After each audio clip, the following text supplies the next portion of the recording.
The Moors were African men who went into Europe around 711 AD, and they really civilized Europe because Europe was going through a dark age. Europe was really struggling because after the Vandals had basically destroyed Rome, everything was backwards over there. So the Moors went in and they ushered in the Renaissance era. They brought in science, mathematics, astrology. They brought all of this into Europe.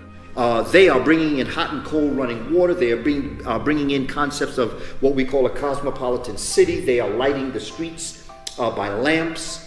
In Cordova, they built an entire city where the streets for miles you could walk with lamps that lit the street at night. And they had raised sidewalks where people could walk. The kings and queens of Europe lived in barns. Nobody wants to admit that.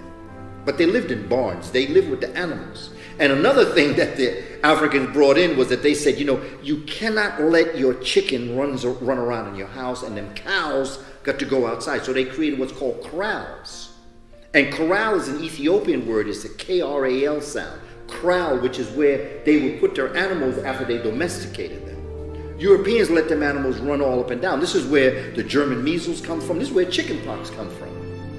Because Europeans did not have a place for their animals. They just ran all up inside their places. And they would carry, as they would get illnesses and sicknesses, they did not bathe, so therefore they had no soap, they had no disinfectant, didn't have alcohol, so that this type of style of living brought illness. When the Moors came in, they wrapped all that up along with bringing medicine. What you have happening is that these Gothic kingdoms are going to they're going to sack the Roman Empire. And after they sack the Roman Empire, they're going to take this area over for a while. And then the Moors are going to come in and they're going to push those Visigoths out. And they're going to push them more north, and they're going to